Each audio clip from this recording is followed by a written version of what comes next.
Meus irmãos, bom dia, que a graça e a paz seja convosco, amém. Vamos abrir a palavra de Deus mais uma vez, no livro do profeta Ageu,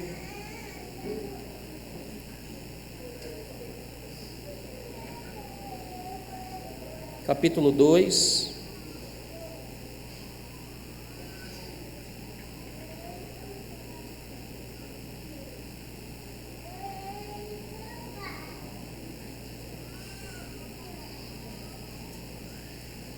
agora nos últimos versos 20 a 23.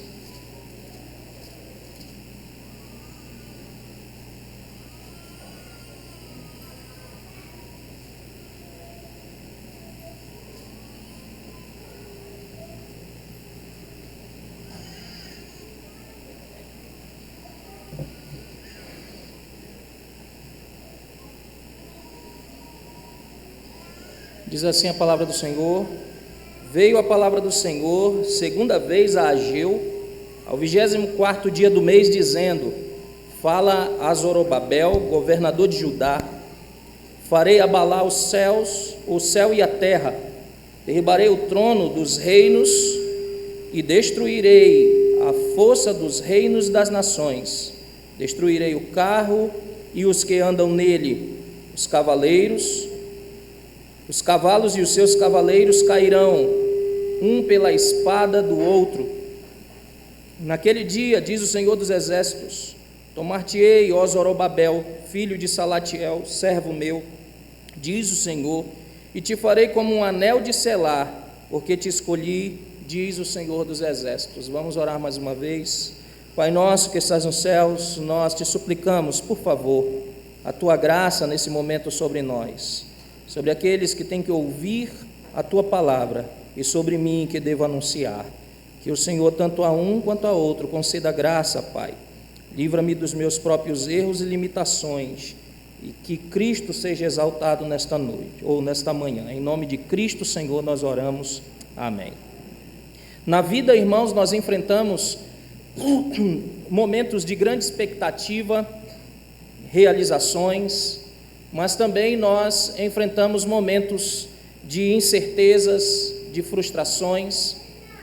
Às vezes, quando nós estamos imersos nas tarefas e nos desafios da vida, as promessas de sucesso, progresso, de restauração, parecem distantes, como se nós estivéssemos lutando contra a correnteza que insiste em nos puxar sempre para trás, que nos cansa, que rouba todas as nossas forças.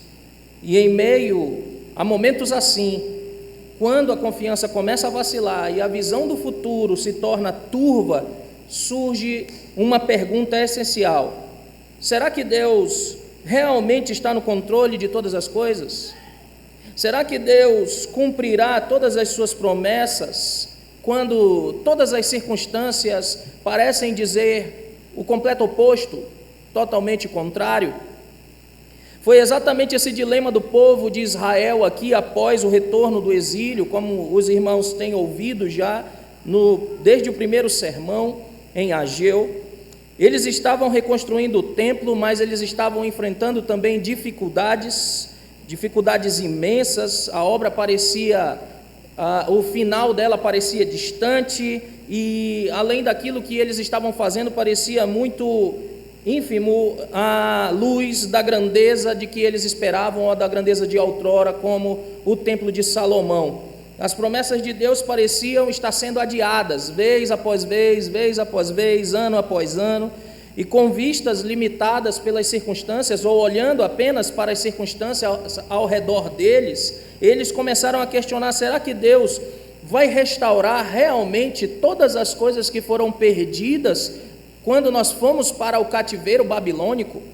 Todos nós, em algum momento, nós enfrentamos situações em que os desafios parecem superar as nossas forças, onde as promessas de Deus parecem mais distantes do que nunca, e a vida com as suas provações nos coloca frente a frente de novo com esta dúvida também: será que Deus está no controle de todas as coisas? Será que tudo vai sair como Ele planejou, como Ele disse? Será que Ele cumprirá realmente o que prometeu, ou nós estamos sozinhos nessa luta?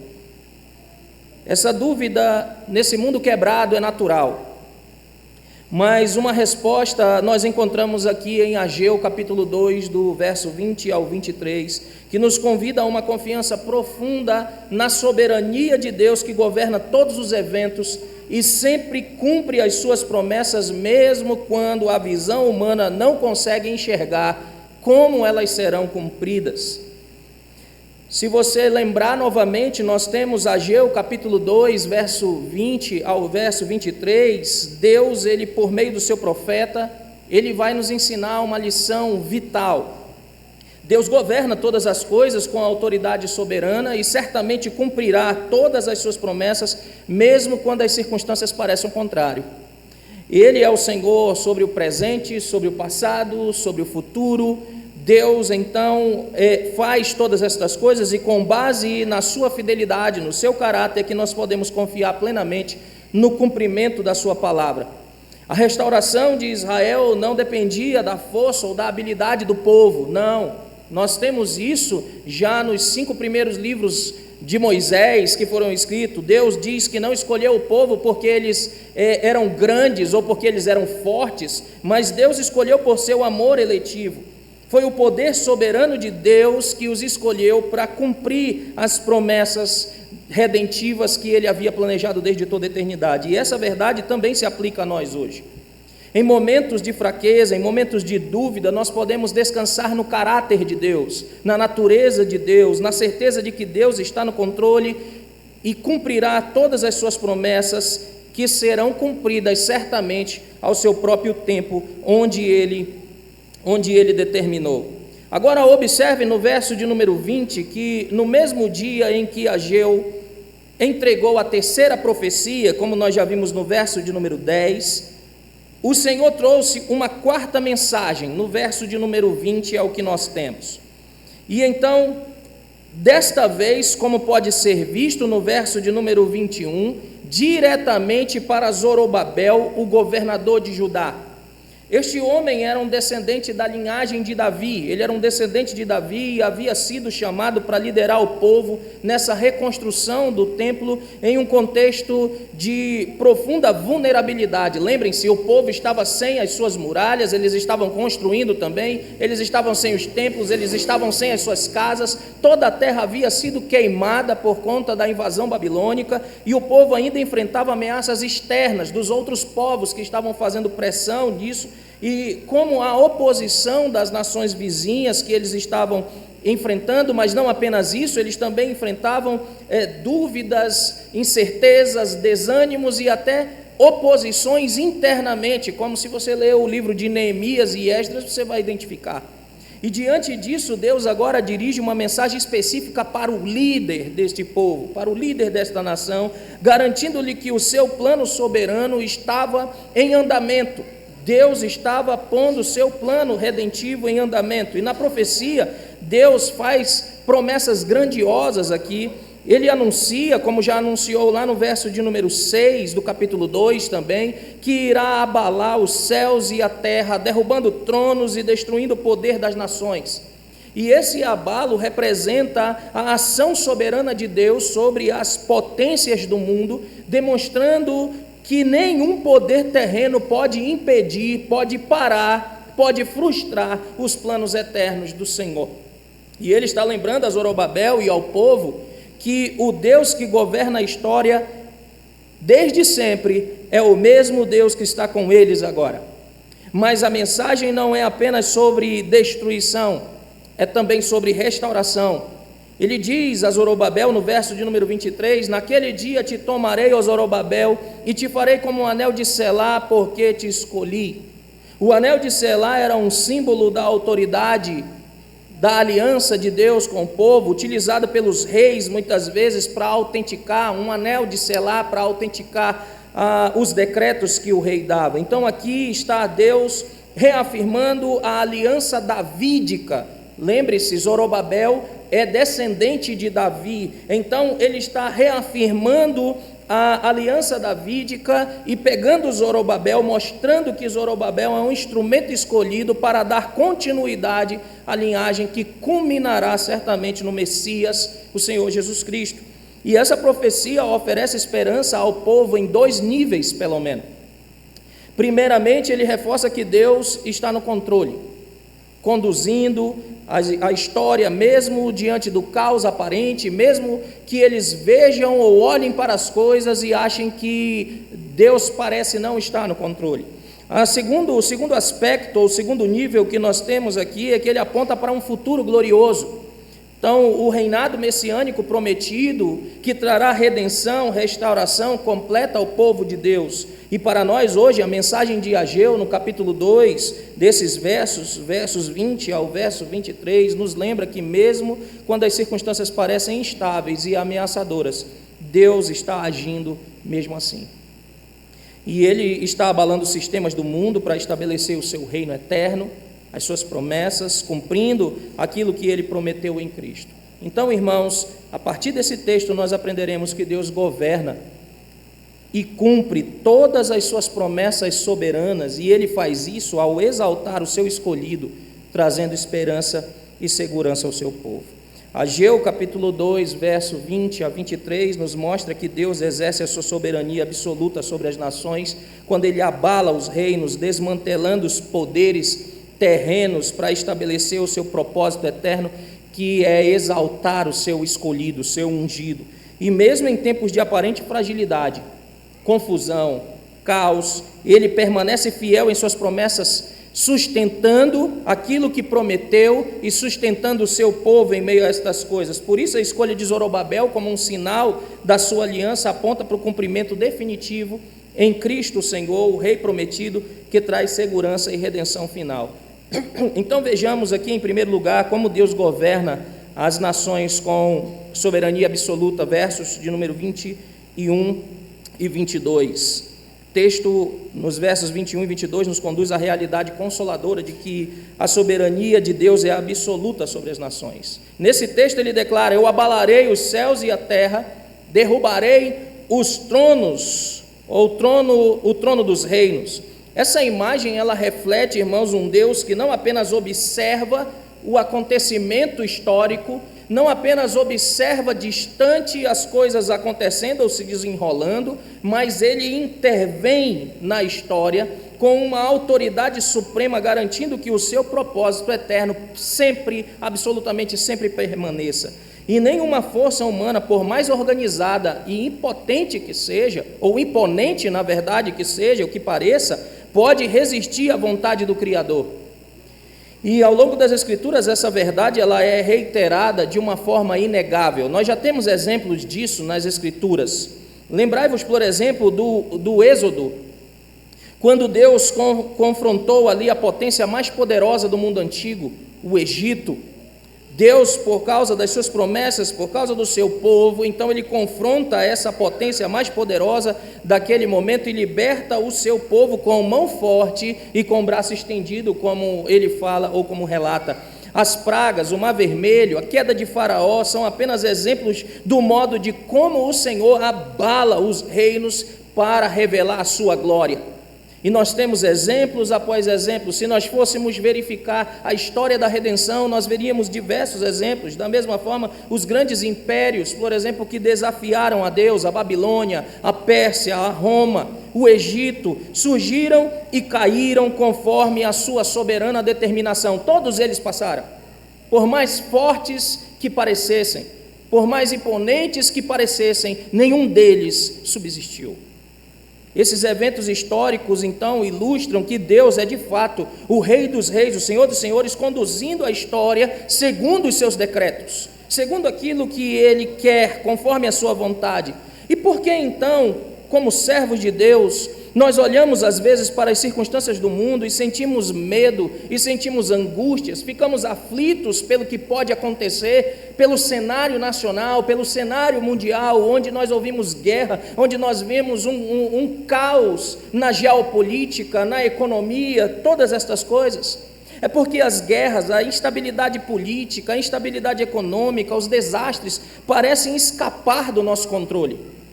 E quando as coisas escapam do nosso controle, nós então nos sentimos inseguros. Mas Ageu nos lembra que nada escapa ao controle de Deus. Nada. Cada abalo nos céus e na terra, cada mudança de governo, cada império que se levanta ou cai, é parte do plano maior do Senhor, é parte da sua soberania, do seu governo soberano, e isso é chamado de providência em teologia, onde ele não apenas governa, mas também preserva todas estas coisas, assim como ele usou a confusão dos próprios reinos do passado para salvar o seu povo e trazer juízo aos ímpios daquela época, ele continua a fazer isso hoje. Então essa verdade nos traz consolo, um consolo muito prático. Podemos descansar no fato de que mesmo quando tudo parece um caos, quando tudo parece um desastre, Deus está no trono, conduzindo a história para cumprir os seus propósitos, para preservar o seu povo, para dar para eles o fim que eles desejam. Como ele diz, eu é que sei que pensamentos que tenho sobre vós, pensamentos de paz e não de mal, para vos dar o fim que desejais. E em vez de temer, nós devemos fazer o quê? Nós somos chamados a confiar, somos chamados a acreditar e depositar a nossa esperança e a nossa confiança no caráter desse Deus que é imutável, que não muda. O Senhor soberano não apenas governa as nações, mas Ele também cuida do seu povo de uma maneira preciosa, de uma maneira graciosa.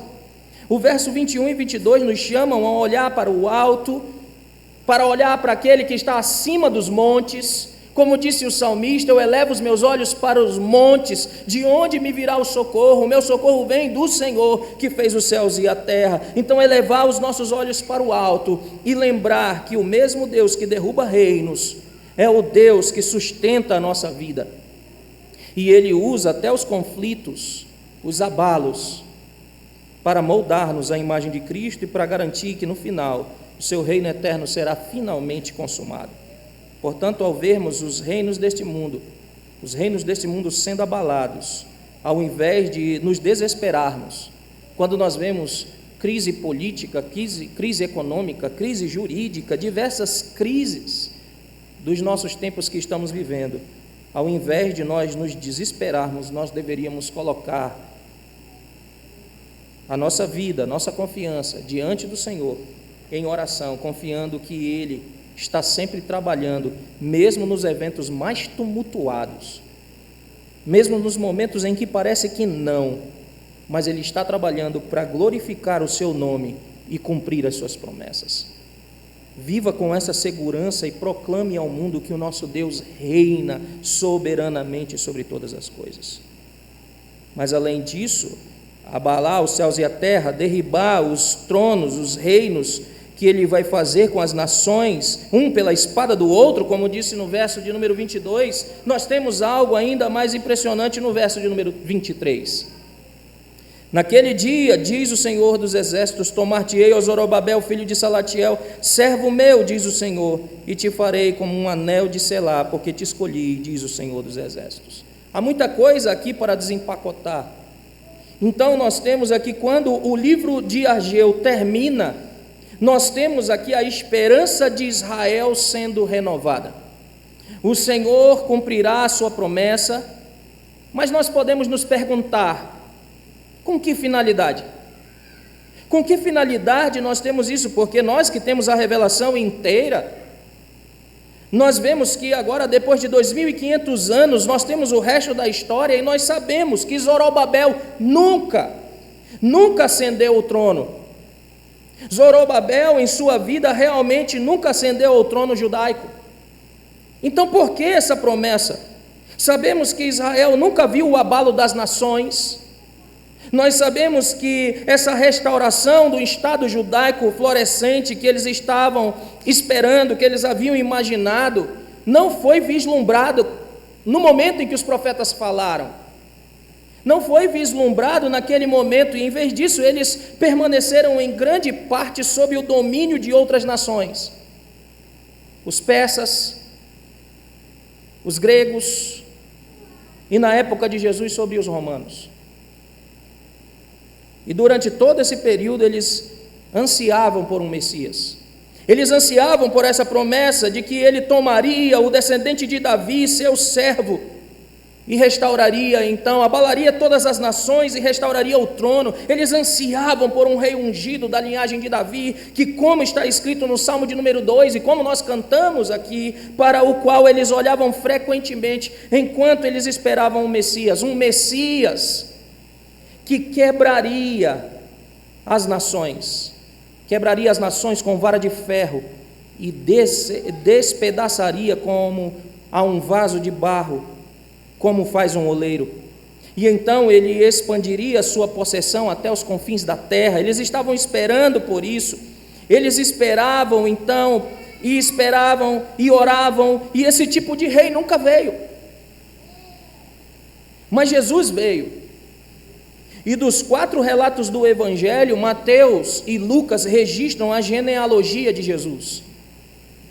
E embora as genealogias de Mateus e Lucas sejam diferentes em vários aspectos, elas não são diferentes no fato de que ambas colocam Jesus claramente como sendo da linhagem real de Davi e de Zorobabel.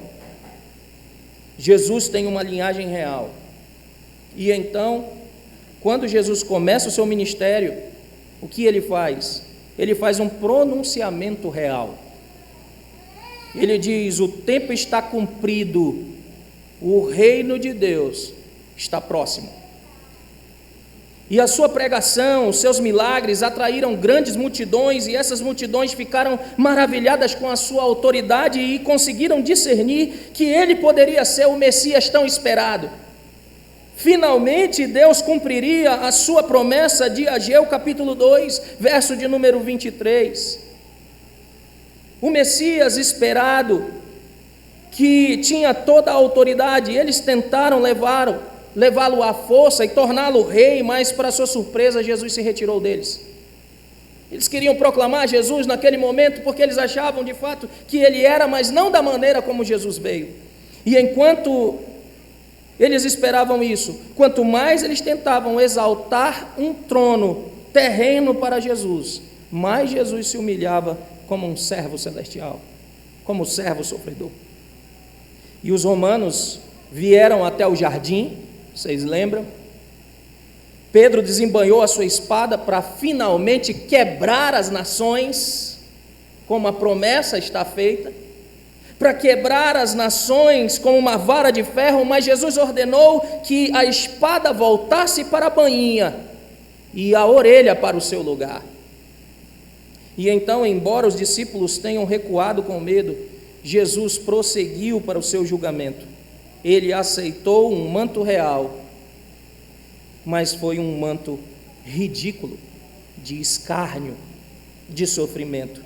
Ele aceitou uma coroa de espinhos. E então ele subiu em um trono de madeira, uma madeira áspera, e recebeu o seu título com honra, escrito Rei dos Judeus. E em sua morte sim, houve um abalo. Mateus nos diz que, embora fosse no meio da tarde, o sol se transformou em trevas. Embora fosse no meio da tarde, o céu escureceu. E quando Jesus deu o seu último suspiro, a terra tremeu, as rochas se partiram, e a cortina do templo se rasgou em duas de alto a baixo. Houve um abalo. Deus finalmente está cumprindo a sua promessa quando ele diz: eu farei abalar os céus e a terra. E então nós vemos abalo nos céus, o céu escurecendo, a terra tremendo. Céus e terra sendo abalados, os túmulos se abriram e muitos corpos dos santos que haviam adormecido foram ressuscitados. Foi realmente um abalo, e isso não é tudo, porque 3 dias depois, a terra treme novamente. Quando Jesus ressuscitou, ele ressuscita dos mortos, derrotando a maldição do pecado e da morte. Sem levantar uma arma sequer, Jesus havia derrotado todos os seus inimigos. E o Rei do Universo havia então desarmado governantes, desarmado autoridades e envergonhado publicamente principados e potestades, cancelando o registro da morte que estava contra nós ao derramar o seu sangue. E então, depois de aparecer aos seus discípulos por muitos dias, Jesus fez o que todo rei deve fazer: ascendeu ao seu trono legítimo como rei do universo. E é desse trono que o Espírito Santo foi comissionado a trazer renovação surpreendente, uma renovação surpreendente do povo de Deus, uma renovação que envolveria a incorporação de pessoas de cada tribo, de cada língua, de cada nação, que se converteriam dos seus pecados, dos seus ídolos, e teriam a fé em Cristo Jesus como Salvador, como Senhor, e o obedeceriam como Rei. Essas pessoas seriam unidas por uma aliança étnica comum a todas elas. Na verdade, elas não fariam isso, elas se reuniriam pelo sangue de Cristo, pela verdade do Evangelho e pela unidade do Espírito Santo. Haveria um povo que teria a palavra de Deus escrita nos seus corações, e então eles carregariam essas palavras de Jerusalém para a Judéia, da Judéia até os confins do mundo. E assim está, como vemos, nós podemos ver claramente que Deus cumpriu a sua promessa a Davi, Deus cumpriu a sua promessa a Zorobabel, Deus cumpriu a sua promessa a todo este povo, que foi um elo fundamental entre a promessa que foi posta em risco pelo rei Joaquim e finalmente cumprida em Jesus Cristo. Jesus é o novo e o melhor rei do povo de Deus, o verdadeiro rei. Deus cumpriu a sua promessa porque Ele sempre cumpre as suas promessas. E, no entanto, embora nós possamos ver claramente que recebemos essa promessa em plenitude, nós também podemos ver que não a recebemos em totalidade. Nós recebemos ela plena, mas ainda não recebemos em totalidade. É o já e o ainda não. Permanece um dia futuro em que o governo e o reinado de Jesus serão finalmente consumados, estabelecidos em sua totalidade. Permanece um dia futuro em que o povo de Deus será renovado, será restaurado em sua totalidade, e permanece um dia futuro em que o julgamento de Deus sobre as nações será executado de uma maneira total. É por isso que ele diz: naquele dia que eu escolhi. E o julgamento das nações é uma parte central da profecia de Ageu aqui. Muitas vezes nós ficamos animados falando sobre o amor de Deus pelas nações, e de fato esse é um fio condutor que é lindo nas Escrituras, na teologia bíblica, que nós vemos em todas as Escrituras de Gênesis a Apocalipse. O amor de Deus pelas nações é uma mensagem importante, por exemplo, do profeta Zacarias, o profeta que será em seguida o profeta Ageu. O profeta Zacarias, ele dá essa mensagem importante sobre o amor de Deus às nações, e Zacarias é um contemporâneo de Ageu. É um elemento claro na grande comissão de Jesus, quando Jesus comissiona os discípulos, dizendo: ide por todo mundo, pregando o evangelho a toda criatura. É muito claro isso. Em Apocalipse, no capítulo 7, o amor de Deus pelas nações ainda é um tema da Escritura. Deus está em uma missão para salvar as nações, mas não podemos esquecer que a missão de Deus de salvar as nações está conectada ao seu desejo de governar as nações, ao seu decreto de governar as nações, aquelas nações que em grego é traduzido para o português como etnos ou etnia. São grupos de pessoas que compartilham uma cultura ou uma etnia ou laços geográficos, e esses povos que não se arrependem ou não se arrependeram dos seus pecados para serem salvos e governados pelo Rei Jesus, eles enfrentarão o julgamento no dia final. Ouça o que João registra no livro do Apocalipse, esta visão divina que ele recebeu sobre o fim desta era em Apocalipse capítulo 19. Então vi o céu aberto, e eis um cavalo branco, e o que está assentado sobre ele chama-se Fiel e Verdadeiro, e julga e peleja com justiça. Os seus olhos eram como chama de fogo, e sobre a sua cabeça havia muitos diademas, e tinha outro nome escrito que ninguém sabia senão ele mesmo. E ele estava vestido com um manto tinto em sangue, e o nome pelo qual se chama é a Palavra de Deus. E seguiram-no os exércitos do céu em cavalos brancos, e vestido de linho fino, branco e puro. E da sua boca saía uma espada aguda para ferir com ela as nações. E ele as regerá com vara de ferro, lembrando do Salmo 2. Ele pisa o lagar do vinho, do furor e da ira do Deus Todo-Poderoso, e o manto na sua coxa ele tem escrito este nome: Rei dos Reis e Senhor dos Senhores. Então, quando tudo estiver dito e feito, nós veremos que o erro de muitos dos judeus nos dias de Jesus não era esperar um Messias que quebraria as nações com vara de ferro. Não foi esse o erro. O erro não foi esperar um que julgaria as nações. Não era esperar um Messias que despedaçaria as nações como um vaso de oleiro e expandiria suas posses até os confins do mundo. O erro deles foi presumir que isso aconteceria em sua primeira vinda e não na sua segunda vinda.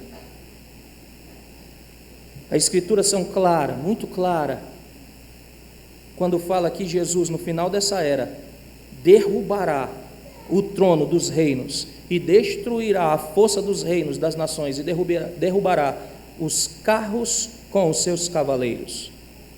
Volte novamente seus olhos para Ageu 2, 22 e veja como é isso que ele está dizendo. No 21 e 22 ele falou que ele vai abalar os céus e a terra, e no 22 ele está dizendo: derrubarei os tronos e destruirei a força dos reinos das nações, destruirei o carro e os que andam nele, os cavalos e os seus cavaleiros cairão um pela espada do outro.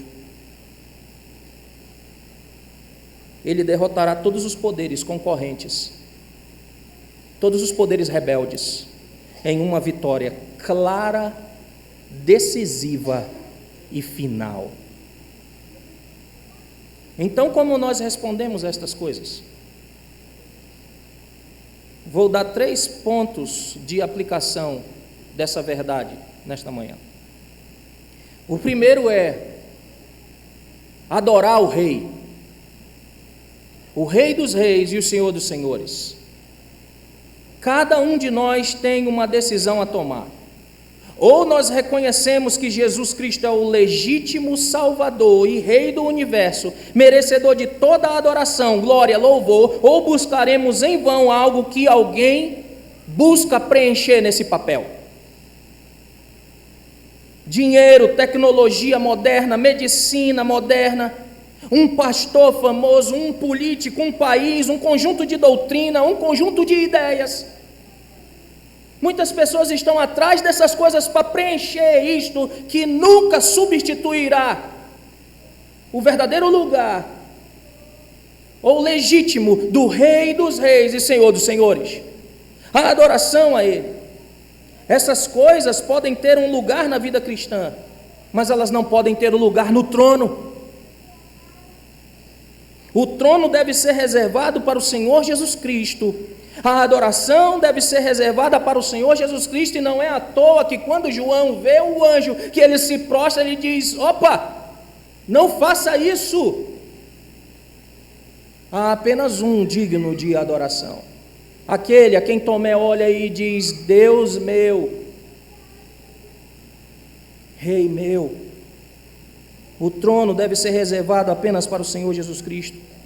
Todas as coisas devem ser colocadas ao seu serviço. Tudo. É possível que você esteja aqui e nunca tenha tomado essa decisão consciente de colocar o Senhor Jesus no trono da sua vida, dando absolutamente todas as coisas devidas a Ele: teu tempo, tua família, tuas finanças, tudo. teu amor, tua dedicação, tua devoção. Talvez você o tenha deixado chegar perto para vigiar o trono da sua vida, mas nunca deixou realmente sentar lá para governar e reinar, porque sempre colocou um ídolo naquele local. Ou talvez você tenha tomado a decisão, mas esteja percebendo essa manhã que existe alguns comprometimentos que você tomou, que há alguns competidores indignos competindo no seu coração pelo trono da sua vida, agarrando o cetro que pertence apenas a Cristo. Seja qual for o caso, saiba que Jesus ele não está satisfeito em estar perto do seu coração. Ele não está satisfeito em estar apenas vigiando, por assim dizer, o teu coração. Ele não está satisfeito em ficar de olho, ele não está satisfeito até que ele se sente no trono, e você deve se submeter a ele. E aqui está a questão: você também não ficará, porque nenhuma outra pessoa e nenhuma outra coisa está qualificada para esse trabalho. Nenhuma outra coisa e nenhuma outra pessoa está qualificada para assumir o trono da tua vida, do teu coração. A satisfação, o contentamento jamais fará parte da tua vida ou da tua história enquanto você ainda se rebela contra o Rei dos Reis e Senhor dos Senhores. Então, se algo ou alguém que não deseja, ou que não seja Jesus, está sentado no trono da tua vida esta manhã, se arrependa, confesse isso e deixe isso, abandone completamente essas coisas e faça o que você precisa fazer para destronar esse anarquista, indigno de estar no lugar que ocupa, e abrir caminho para que Jesus ascenda ao trono do teu coração. Humilhe-se e adore ao Rei dos Reis e Senhor dos Senhores esta manhã.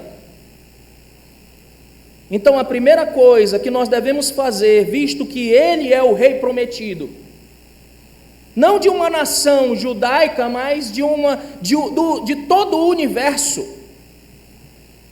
é adorá-lo. Segunda coisa que surge como aplicação: proclame o Rei. Existem algumas razões, e em primeiro lugar, porque esse Rei é digno de ser proclamado. Segundo, porque o amor do Rei nos compele.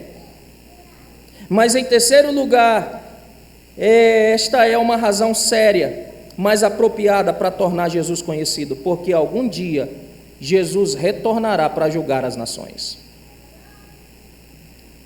Jesus voltará para julgar as nações e então sim, despedaçará. Por isso a exortação hoje é, como no Salmo 2 diz, uma exortação aos juízes, aos príncipes, para que eles sirvam ao Senhor com temor e tremor, porque é bem-aventurado aquele que está nele, aquele que beijou o Filho. Em breve todo joelho se dobrará e toda língua confessará que Jesus Cristo é o Senhor, e alguns farão essa confissão para a vida eterna e outros farão essa confissão para a condenação eterna. De qualquer jeito farão a confissão. E a nossa oração e missão dadas por Deus como igreja é proclamar o Evangelho para que os povos da terra se curvem agora e não esperem mais até o dia em que Ele retorne. Hoje é o dia aceitável da salvação, como diz Hebreus. Não amanhã, não depois, não daqui a alguns meses ou daqui a alguns anos, porque você não sabe se terá estas coisas. Você não sabe nem se terá algumas horas depois daqui. Então não seja presunçoso de dizer que confessará o Senhor, ou se humilhará diante dele depois. É hoje, é agora o dia aceitável da tua salvação. Este é o combustível para as missões globais, mas também é o combustível para as missões aqui mesmo, na tua casa, em Ipirá, na Bahia, no Brasil, porque de uma perspectiva bíblica, a América do Sul está incluída nas nações. De uma perspectiva bíblica, Ipirá está incluída nas nações. Nós estamos incluídos naqueles povos. E existem todos os tipos de ideias malucas por aí. Então eu sinto a necessidade de deixar isso claro. Nenhum continente tem nenhum status especial. Nenhum povo da terra tem um status especial diante de Deus. Como quer que você os divida, socialmente, politicamente, economicamente, não recebem nenhuma isenção especial. Todos têm que passar na mesma régua. Ricos, pobres, brancos e negros, altos e baixos, bonitos ou feios, todos devem passar pela mesma régua. Eles não recebem nenhuma isenção especial, todos são confrontados com a escolha de se ajoelhar agora ou se ajoelhar mais tarde. Adore ao rei, proclame ao rei, e por último, confie no rei. Nós vivemos em um mundo cheio de maldade, cheio de corrupção, cheio de exploração, cheio de sofrimento, de engano. E nós lemos sobre isso diariamente nas notícias, nós experimentamos isso nas nossas comunidades com muita frequência, e nós conhecemos muitas vezes pessoalmente essas coisas, e até sofremos com elas diretamente. Muitas vezes homens e mulheres maus continuam sendo maus, com o que parece ser pouca ou nenhuma consequência para eles. Fazem o que querem, falam o que querem, blasfemam contra o Senhor, falam contra o Senhor e parecem que estão impunes. Não caia no mesmo erro que o salmista no Salmo 73 caiu. Ele olhou para essas coisas e ele ficou angustiado. Para eles parece não haver punição alguma, parece não haver sofrimento, é o que ele diz. Até quando ele entrou no templo do Senhor e viu qual é o fim deles, e hoje você está sendo confrontado com o fim destes. O fim deles é exatamente isso, é o julgamento diante do Senhor. Homens que parecem não ter consequência alguma, e às vezes pode até parecer que as suas más intenções são aceitas e recompensadas, enquanto os nossos esforços parecem impotentes para criar reforma ou qualquer mudança, porque a maioria dos problemas são grandes demais para nós. Parece que é assim as coisas, né? Mas nós vimos a exposição de Malaquias aqui também. Nós ouvimos, e o povo de Malaquias também teve a mesma situação. Eu quero lembrar você, já que nós estamos aqui pertinho, vire aí, mais adiante, Malaquias, capítulo 3. No verso de número 13 e 14, quando o povo diz: as vossas palavras, na verdade Deus dizendo: as vossas palavras foram duras para mim, diz o Senhor, mas vós dizeis: em que temos falado contra ti? Vós dizeis: inútil é servir a Deus. Que nos aproveitou termos cuidado em guardar os seus preceitos e andar de luto diante do Senhor dos Exércitos? Veja o verso 15: ora, pois nós reputávamos por felizes, por bem-aventurados, os soberbos. Também os que cometem impiedade prosperam. Sim, eles tentam ao Senhor e eles escapam. Essa era a percepção deles. E essa é a tentação que sobrevém ao nosso coração também, de olhar para estas coisas e começar a viver por essa perspectiva. E é por isso que esta manhã nós estamos sendo chamados a confiar no Senhor, confiar nesse Rei, porque nenhum mal, absolutamente nenhum mal ficará impune. Eles não são grandes demais para o nosso Rei. E um dia Ele retornará e retribuirá a cada um segundo as suas ações. Nenhum mal ficará impune, todas as coisas serão corrigidas, todas as coisas serão feitas novas, os seus inimigos serão lançados para fora para sempre. E então Ele enxugará dos nossos olhos toda lágrima e fará nova todas as coisas, e estaremos com Ele plena e finalmente. Aleluia! E é nisso que nós confiamos enquanto o mal zomba de nós, dia após dia. E é nisso que nós devemos confiar e ser a nossa esperança enquanto os homens maus zombam da nossa fé. Jovens, enquanto são zombados por outros por querer viver uma vida mais pura. Irmãos, irmãs, enquanto outros zombam e põem apelidos em nós por querermos viver uma vida mais pura, por querer viver uma vida mais próxima das Escrituras. Hoje nós choramos, hoje nós lamentamos, hoje nós sofremos, mas a nossa esperança é que o nosso Rei voltará e enfim enxugará dos nossos olhos toda lágrima. Hoje você sofre com a enfermidade, hoje você sofre com a morte de alguém, hoje você sofre com uma família quebrada, hoje você sofre com diversas coisas, mas saiba de algo: há uma esperança para ti. Ele não nos deixou sem esperança.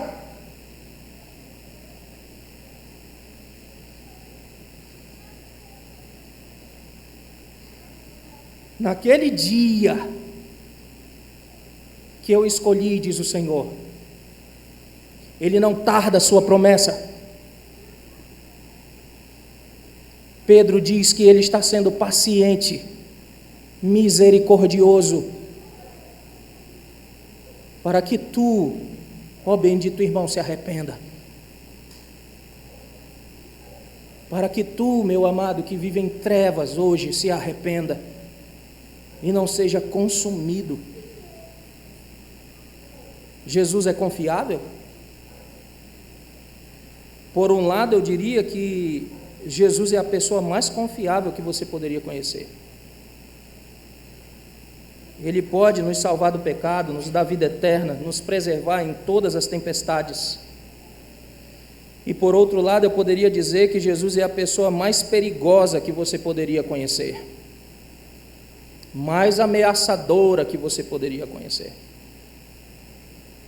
Porque Ele nos chama a morrer para nós mesmos e tomar nossa cruz diariamente, segui-lo com totalidade de fidelidade. Ele nos comissiona para uma guerra espiritual e aproveita todas as coisas, até mesmo o sofrimento, nesse esforço para nos tornar como Ele, nos tornarmos a sua semelhança. E eu me pergunto, como é que João Batista teria respondido essa pergunta? Jesus é confiável? Como João Batista responderia esta pergunta enquanto ele colocava o pescoço na linha da espada? Eu me pergunto como Paulo teria respondido a pergunta enquanto enfrentava dificuldade após dificuldade, como ele mesmo diz, temores por fora e terrores por dentro. Encontrava ou enfrentava prisão após prisão na sua jornada para Roma.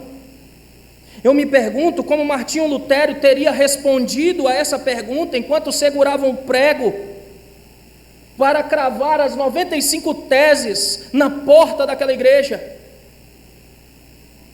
Eu me pergunto como diversos outros missionários que deram a sua vida por este rei responderiam a essa pergunta. Eu me pergunto como milhões de cristãos desconhecidos, no anonimato, sem nome, que vivem debaixo de perseguição. E todo mundo agora responderia a essa pergunta: Jesus é confiável? Meu palpite é que eles diriam certamente sim, mas eles diriam que esta é a pergunta errada. A pergunta certa é: ele é rei? Ele é bom? E a todas essas perguntas eles diriam sim. Que o Senhor nos ajude, irmãos, a olharmos para esse rei que foi prometido. E como disse Hebreus, todas estas coisas não foram plenamente experimentadas por estes irmãos nessa época por causa de nós, para que nós, ou eles sem nós, não fossem aperfeiçoados e nós sem eles também não fôssemos. Hoje nós estamos na plenitude das coisas e estamos caminhando para o fim. Nós temos tudo cumprido e aguardamos apenas o seu retorno e a sua consumação. Que essa seja a nossa esperança no seu sofrimento, na sua dor, em qualquer circunstância. Que o Senhor nos ajude. Amém.